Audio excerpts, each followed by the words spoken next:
Hey there, folks. I'm Isaac, and I'm the ruler of the realms. And I'm Claire, and I have two friends. And this is Make That Game, where we pitch the latest, the greatest new video game ideas that aren't going to get made. I bet you thought we were going to say they were going to get made. Yeah, if this is your first episode, prepare to get your mind blown, because no, we don't make them here. We just fake them. We don't fake them. No, they're real ideas. The ideas are real. The execution is not promised nor delivered. But we, spoiler alert, we encourage you to go out there and make that game. Oh, well, you accidentally just ended the show, so I think we just got to leave. We're done. All Bye. Right. It was so nice to hang out. Okay, we're not done, folks. We're just funny. That's why you listen to us, right? So on this show, we pitch game ideas to each other and just kind of talk about what we think about those game ideas. And Isaac, that means it's time for you to pitch a game idea to me. What's your game idea? Me first? Okay. I mean, you didn't ask me, so I just jumped in. All right. Okay. All right. We used to switch, remember? Lawn trimmer simulator. Oh, my goodness. So, there's the edges of lawns and they're big overgrown, and you've got to trim them you got to get them the right level. You can't get them too high and you can't get them too low, and you can't accidentally trim the rest of the lawn, and you can't damage the property. And sometimes there's interesting terrain. And this is not Lawnmower Simulator. This is a supplemental game where you can actually...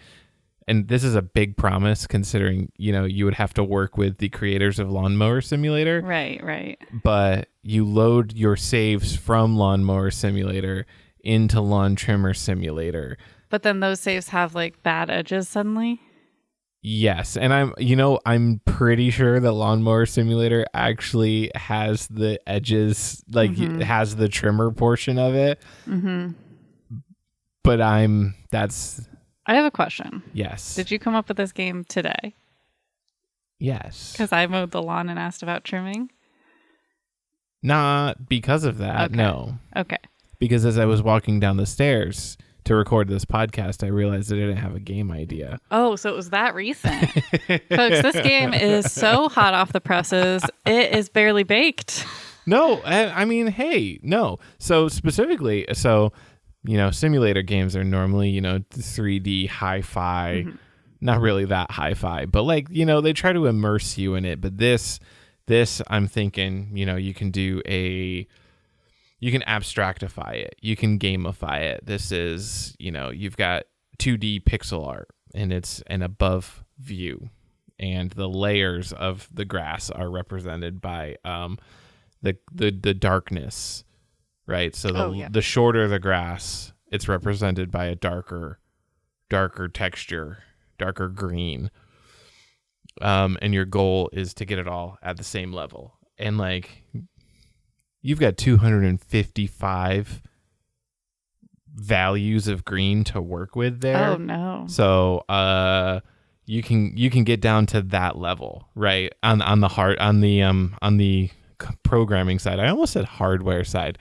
On the programming side, you can get down to that level where you can have literally 255 unique heights of grass. And then part of the level design is the grass has a mode level. Mm-hmm.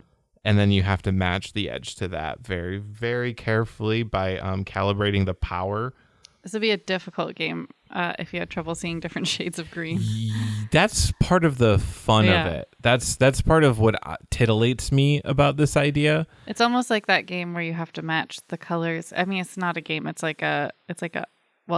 It's like a game on your phone where you have to pick mobile game. Yeah, you have to pick the color that doesn't belong, and it gets harder and harder as you go. Oh. And then depending on your score, it tells you how colorblind you are? Or? No, it's not really colorblind test. It's more just it's not for funsies. Yeah, for funsies. Yeah, cool. I was actually thinking before you said the top-down pixel, which I think that adds a quite unique twist to it, especially with the color. I mean, I could see people both getting frustrated, but in that good, I'm just going to keep playing this game until I get it right way. Yeah. And then, you get scored depending on like how well you've trimmed.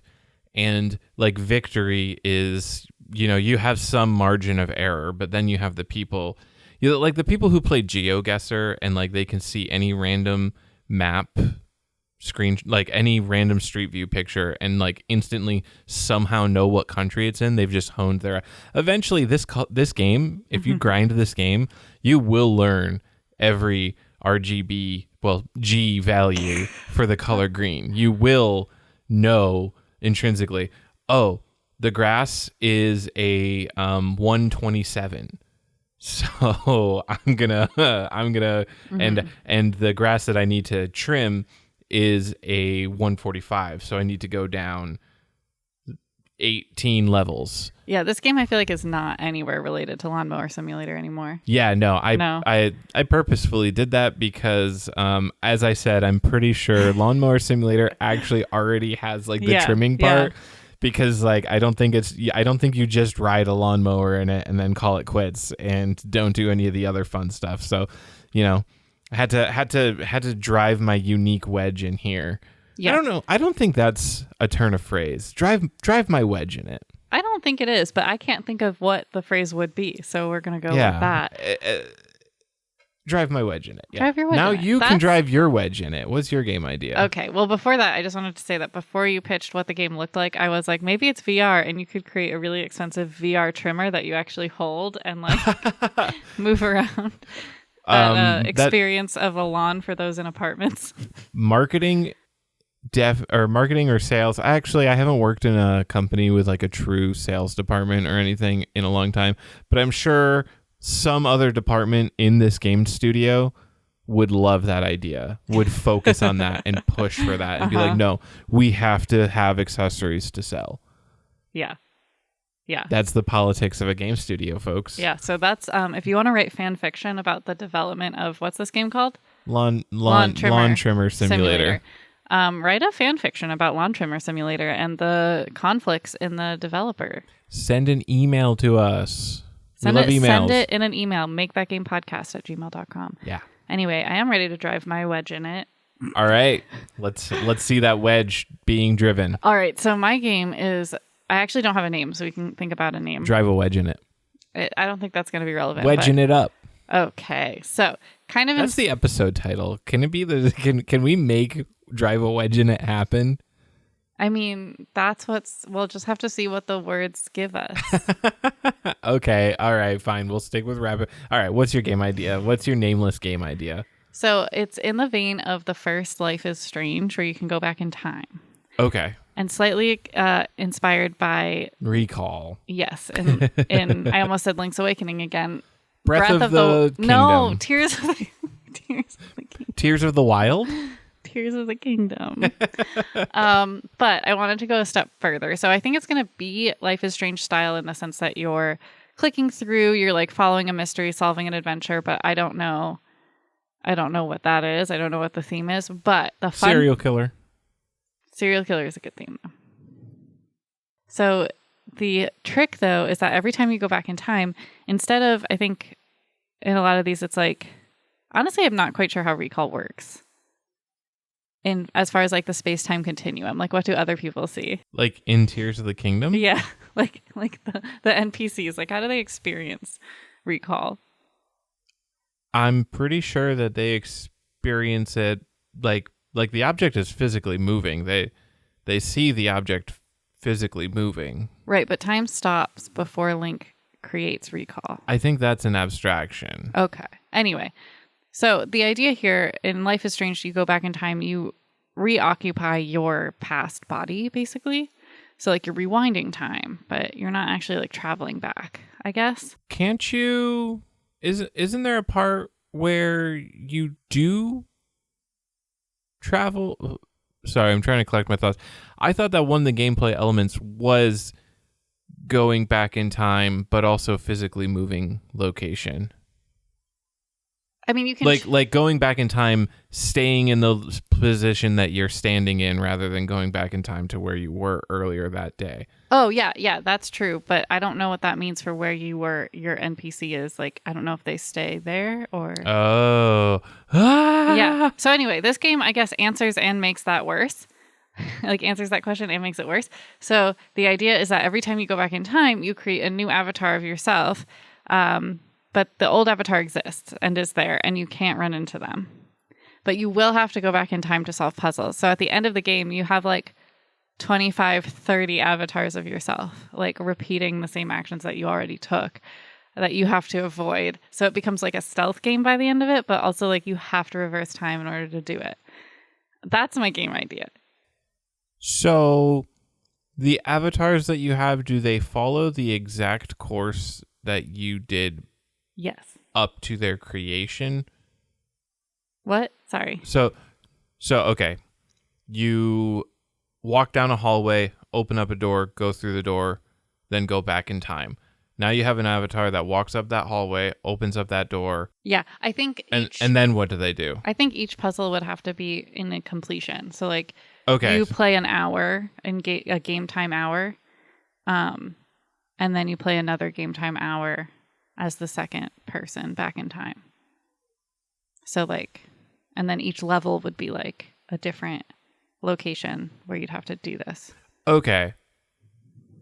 So from a player perspective, this is playing like the same level a couple of times, but you have like clones in the additional playthroughs, and then you have different objectives in each playthrough. So like let's use the hallway example. You have a hallway that you walk down, open it, and then you play a couple more levels, but then you find yourself like back in a level, and now you have to like cross that hallway. Like you come through a door on one side, and you have to go through the door without alerting yourself as you walk through the original hallway, and then like go run back through the hallway behind them. Kind of. I see it as more like imagine a room, and like you have an hour, in-game hour, not like an actual real-time hour, that you're in the room, and maybe you're like shuffling through papers, and you open the window, and then you sit down at the desk, and then the hour's over, and then you've gone back in time to the beginning of that hour, and you can see yourself shuffling the papers, but you might instead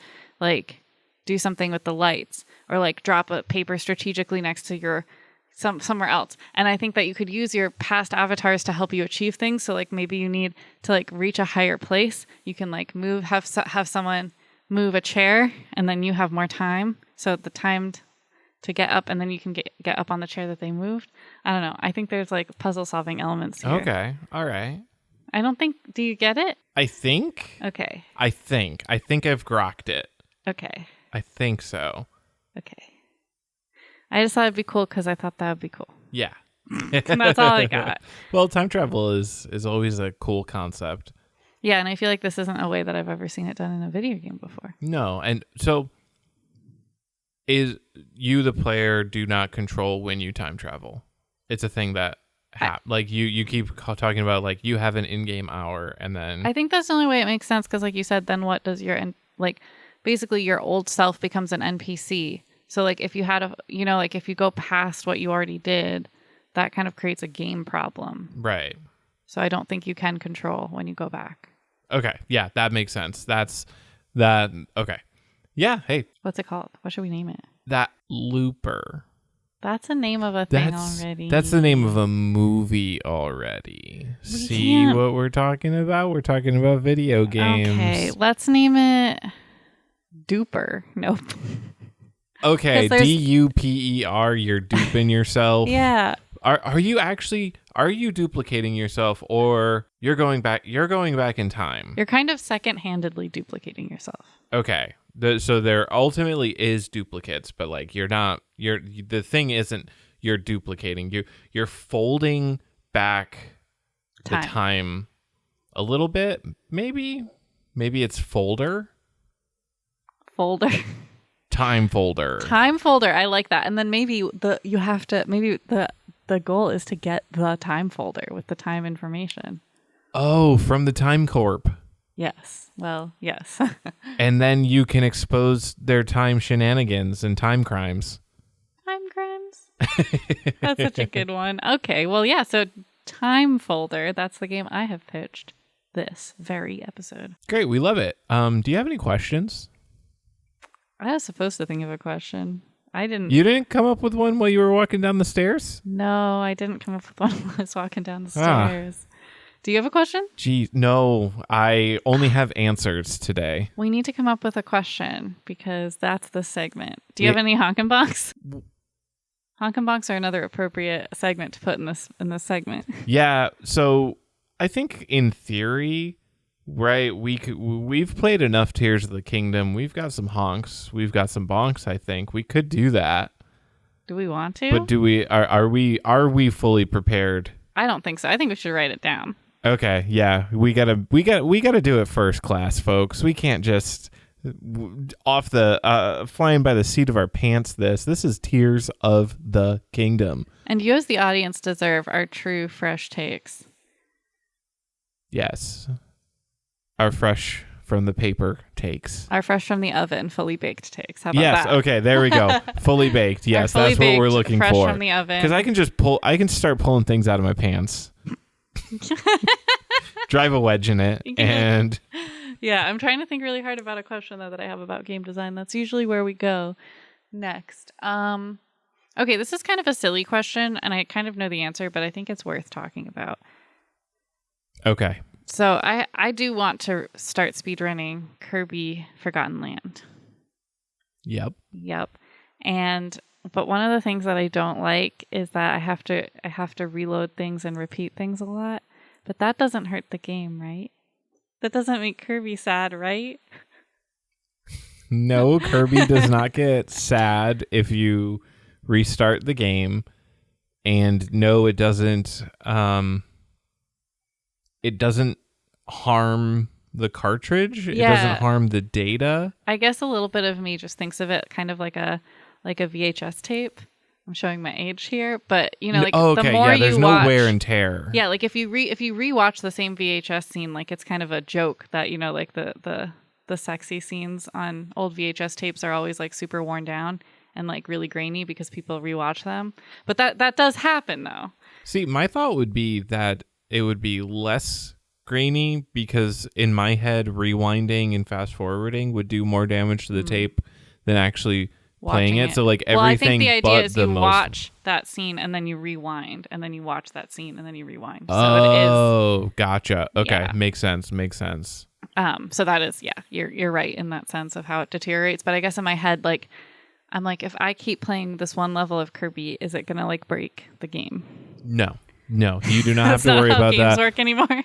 I'm gonna introduce you to this thing called Games Done Quick. Where speedrunners have played the same game for thousands of hours to get very fast times, and then they show it to all of us, the viewers. I know.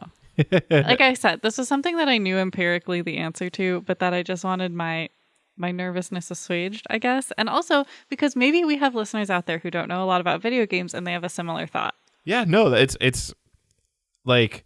It is a legitimate question. As the adage goes, there are no stupid questions. Yeah. Well, if Does It Make Kirby Sad was more of a joke. Oh. Okay, no. I know the other Kirby... part was silly, but that was the part I took seriously. Oh. Well, Kirby, I know it doesn't make Kirby sad because Kirby loves to play the game. That's true. Kirby does love the activities. Yeah. So Kirby's happy to do it. Yeah, no. Data. Don't worry, folks. Data integrity is not affected by saving, reloading, repeating sections. So here's the caveat. Technically, all hard drives, when you save and reload, like there is, or maybe it's solid state. Great. Wow. I'm now forgetting. I'm drawing at least one type of hard drive when you save, like when you read, or at least when you write to it, like there is a certain number of writes that the hard drive is valid for. So like the act of saving wouldn't damage Kirby, but it could damage like the SD card that the Switch is using to save games to. Well, now I'm scared because we save Tears of the Kingdom every 2 seconds. But so here's the thing. There's like 10,000 or 100,000 or something like writes per like bit. And it's rewriting. So like when Tears of the Kingdom saves, it's creating a new file, except for maybe the autosave. I can't remember. I'd have to look at it. but like each time it's doing that, it's allocating, it's writing to fresh bits, and it's not writing bits that have already been written to, if that makes sense. Now I feel like I'm more concerned. Now I think I'm going to break the switch. No, no, it takes so many times to actually. Oh my! I ruined it. I shouldn't have brought up the caveat. I'm going to break the switch. No, you're not going to break fast. No, you're not going to break the switch. You're going to break the SD card. Right, which would break all our games. No, it's fine. And we'd lose all our save data, and we have to start Tears of the Kingdom all over. It's actually fine. It's actually fine because there are millions of bits. And those bits need to be written over so many times, and it spreads the bits that it writes to each time. I cannot even fully describe, like, the fact that there are PCs and hard drives and stuff that have been like operating since the 90s or 2000s at least, and are still usable and valid should demonstrate to you. Okay, let me put it that way. I'm pretty sure that there are servers that have been in use by like companies since the 90s, perhaps even the 80s, depending on the company, that have been continuously written to, and they have just not gotten new hardware, stringing it together. That's also not... What's with me and phrases that don't mean it? What does stinging it together mean? Stinging isn't even a... Like, stingy?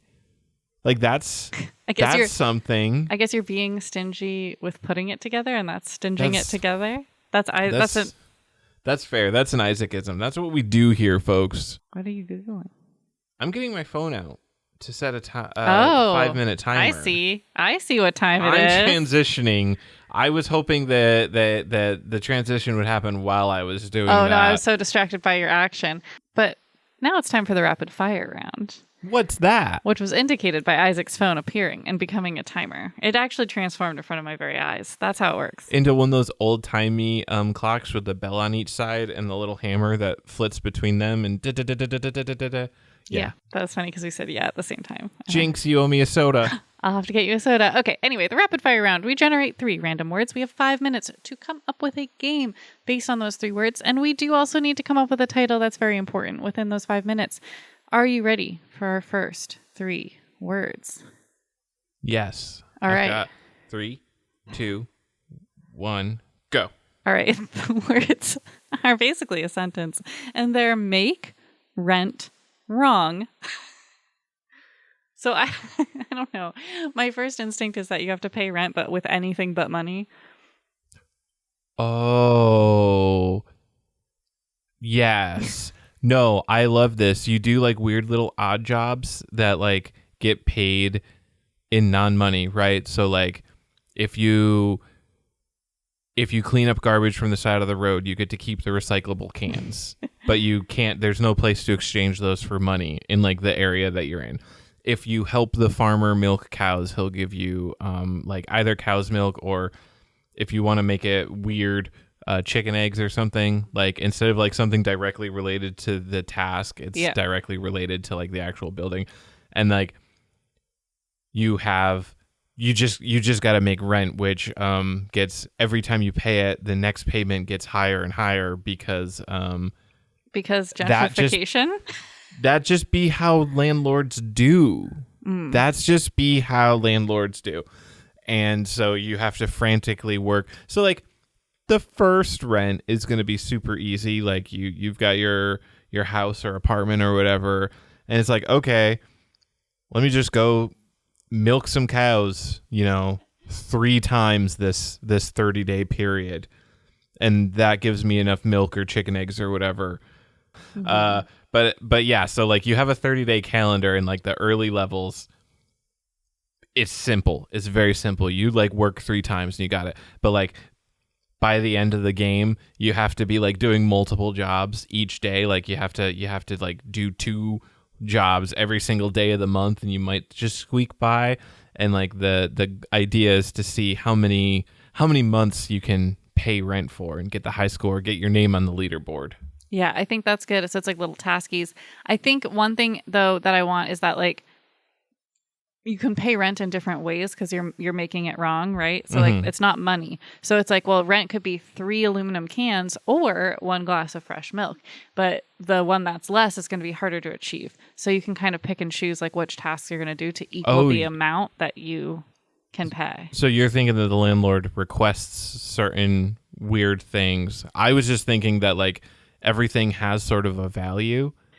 And then like you still have to like give a value equal to like the amount of money. Like you basically, the rent is $1,000. Bring me $1,000 worth of stuff. Yeah, no, that's what I'm thinking. But there's many different ways to create that amount. So like you said, you had to do like more and more jobs, but it's like maybe you just do one harder job. Okay. All right. Yeah. Definitely have a variety of different tasks that each have like their own associated mini game. Yeah. Right. And then like you can do super hard ones that give super big rewards, but riskier. You might not achieve it. Yeah. All right. We need a name, right? How much time do we have? Make rent wrong. Yeah, it's got to be that. Make rent wrong with 1 minute and 11 seconds left on the clock. Do odd jobs around town to collect goods to haggle your ever increasing rent prices. Ooh. Yeah. I like that the random words made a sentence for us this time. Yeah, it's very rare that happens. Very rare. How much time do we have left? We had 1 minute and 11 seconds. Nice. Yeah. All right. Ready for our next 3 words? Yes. In 3, 2, 1, go. Spoil, whisper, and world. Stealth-based action game where the world has been spoiled by some kind of ruin or plague. Gloom, you say? Gloom. Yeah. So you have to sneak around. That's the whisper part. Right. You have to be very quiet and evade the dangerous things in this world in order to reunite yourself with your lost family. So basically Tears of the Kingdom the way I play it. Yes, Tears of the Kingdom the way that you play it, but with the story of you have a family, they got whisked away, and now you have to work your way through the world and figure out wherever they got whisked away to. Much like Zelda. Is that okay, you're right. Okay. All right. Okay. But yes, for those who don't know, I play very stealthy style. My ideal is that no enemy ever sees me. Like if I don't have to fight, I'm good not doing it. But then my melee style is actually very much I'll just get in your face. Like if you do see me, okay, now I'm no longer a rogue. Now I am a barbarian. So to play up the spoil part of this, I'm thinking that there's a mechanic where there is miasma in the world, and I'm if you know, I'm showing my hand right here, but there's like, let's say miasma in the world, and there's certain items that will create safe zones in this miasma, but they only last a certain amount of time. So you have to find these items. Like these are like the breakable weapons in Breath of the Wild, Tears of the Kingdom. You have to continuously find these things in order to survive in this world. In a lot of ways, the way it actually plays out, I feel, is like having the potions for like heat resistance or cold resistance, to bring it back to Legend of Zelda Breath of the Wild again. It's like that, but this is an item that you like have to physically carry and can be knocked out of your hand. You can drop it. You might have to throw it to use 2 hands, something like that.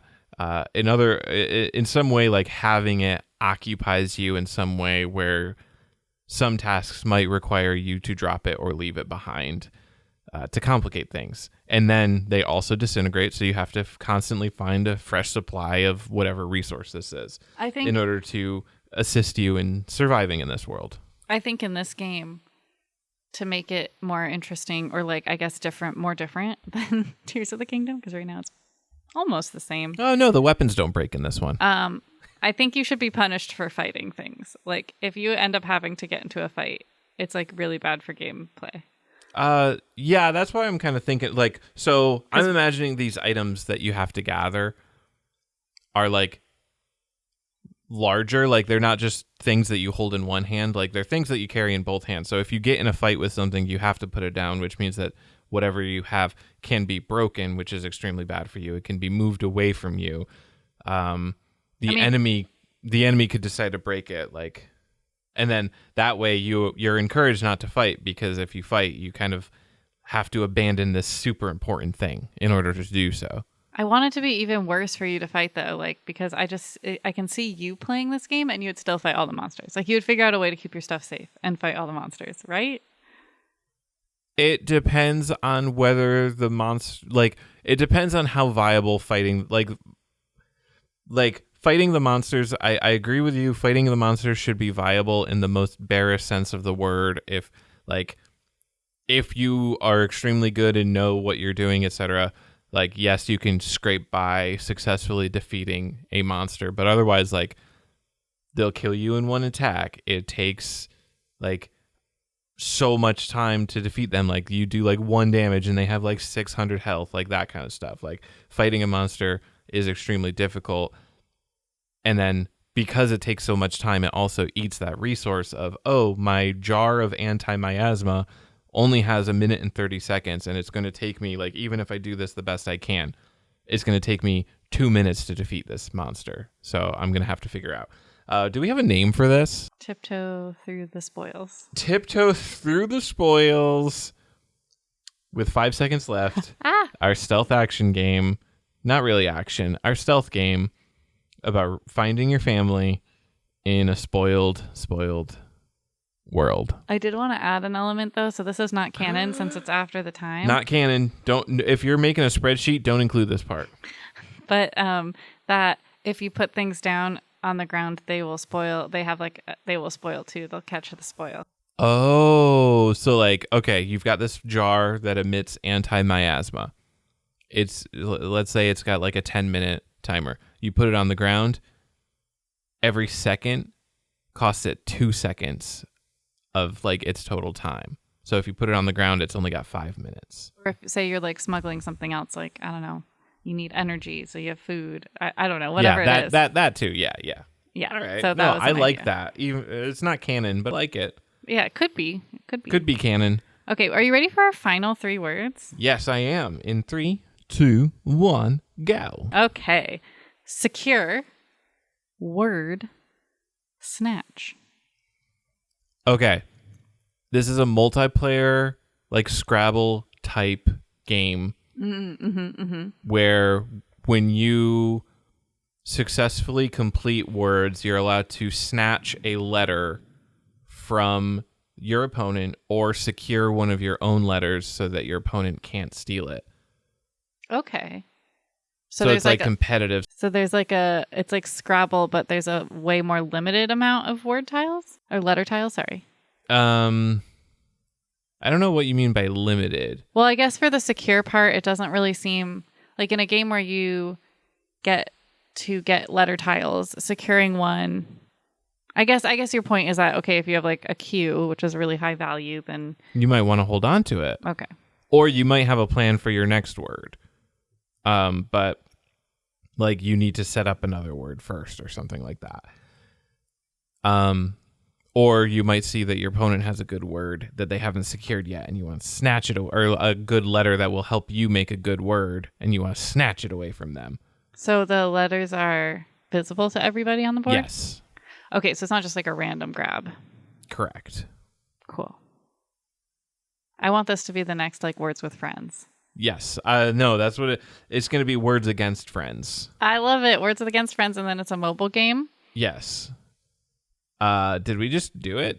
I think we did Words Against Friends. Okay, well, with 3 minutes and 5 seconds left on the clock, Words Against Friends, folks, the competitive Scrabble-like where your successes allow you to keep yourself safe or mess with your enemy. I'm sorry that we didn't drive a wedge in any of these games. We did drive a wedge. No, you're right. I did not get what you meant until I responded. Ignore me. No, I never want to ignore you. No.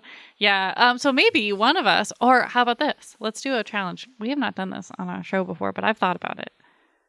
Next week, we both have to come up with a game idea that includes drive a wedge in it. Oh, so we have a theme We challenge. have a theme challenge for next week's game ideas. Oh, and people can send us in theme challenges. That would be so fun. Because we're about to go into the pitch segment, but we ask viewers, listeners, to email us at makethatgamepodcast@gmail.com. We do. Yes, you did it right. Okay. We ask them to send in game ideas, questions that they want us to answer, game recommendations that they want to hear us honk and bonk, which we haven't done in a while. But that's where we give a game a series of honks, which is game design things that we liked, and bonks, game design things that we didn't like. Not good or bad things, but things that we like or didn't like. Sometimes good or bad. I say it could be improved upon. Yes. We have better ideas about, maybe. But yes, send us themes. Send us... we also ask for like words for the rapid fire round. If you send us, We've done you send us some rapid fire word combos. But yeah, send us themes. If you have an idea on this theme of drive a wedge in it, send us a game idea. We'll read it on the pod. Yeah, we have read them before. We have. All right. Well, that being said, now you know where to find us. You can find us, like Isaac said, at makethatgamepodcast@gmail.com. You can find us on Instagram, Facebook, and TikTok at makethatgamepod. And you can follow us on Twitch, twitch.tv/makethatgame. We do hope to go live again. We want to do me playing, not Flappy Bird, Angry Birds. Yeah. Because I've never ever played or witnessed Angry Birds in my life. So we think it'd be fun. Blind playthrough. A blind playthrough, yes. All right, so keep an eye out for that. If you follow us on Twitch, you'll get notified when we go live. And that's it for us. So if you heard a game today that you think really needs to exist in this world, we encourage you to get out there and make that game.